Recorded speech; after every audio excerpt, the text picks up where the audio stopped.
Well, there it is, Baltimore. That's the game that everybody needed to kind of take a deep breath and realize that this team just doesn't care about what happened the day before, the week before, the game before, nothing. They just go out and play baseball.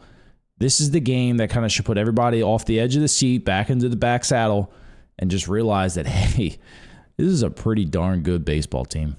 Let's kick it off tonight with how Grayson Rodriquez threw the baseball. Grayson went 8 innings, giving up 5 hits and struck out 7, and just had complete dominance over the strike zone over the Rays tonight. He had 68% fastball. His season high right now is at 43%. Him and Adley knew that fastball was absolutely electric today, and they just stuck with it. And the Rays just couldn't hit it. They just kept pounding the zone, pounding the zone, pounding the zone. And later in the game, okay, we started flipping in some changeups and curveballs. He had them completely off balance all night long. And it was just an absolute dominant performance. Grayson threw 95 pitches tonight. 72 of them were for strikes. Like I said, he had complete dominance over the strike zone. And the Rays knew it. And another thing to touch on, Grayson faced 29 batters tonight. He just allowed 2 balls in the air.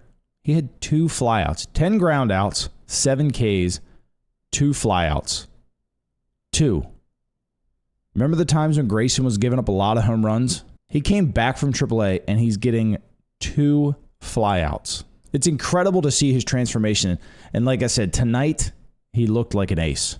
Tonight he looked like one of the best pitchers in baseball. And rightfully so. I mean, he's come back, man. That 9 ERA he had is down to around a 4.5 after his last 6-7 starts. Grayson is absolutely dealing, and it's going to be fun to watch this postseason. All right, let's start touching on the hitting. Tonight's hitting featured Gunnar Henderson going 3 for 5 with an absolute moonshot to give the O's a 4-0 lead against Tyler Glasnow. You know, Rutschman went 1 for 3. He finally got it out of that 0 for 14 slump there. Santander's still scuffling a little bit. You know, he's 0 for 4 again tonight. He's swinging at some bad pitches. Like he's not seeing the ball very well.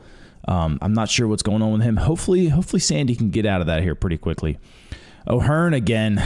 God, every single night this dude's doing something. 1 for 4 at the plate. 2 amazing defensive plays.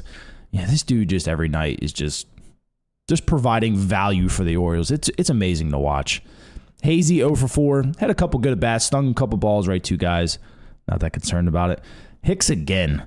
Hicks is getting paid by the Yankees, fellas. Let's take a moment to realize this. Hicks is getting paid a lot of money to come down here and have above an 860 OPS for the Orioles.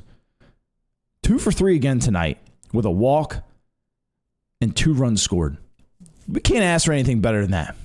Mullins 1 for 4 again, same thing. Stung a couple balls, right to guys. They really have to move it all. Urias 2 for 4. Flicked only the 10th hit all year off Tyler Glasnow's curveball.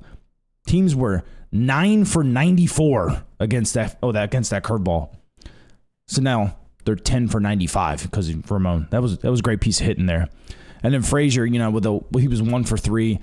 Big 1-out RBI up the middle there, kind of getting things kicked off early in the game. So the O's tonight finally racked up 11 hits, 8 runs scored, 8 RBIs, and 3 walks. Definitely needed that. The Ks are still up a little bit. We had 9 Ks. You know, but after 38 Ks in the last 4 games, I'll take 9. Baby steps, right?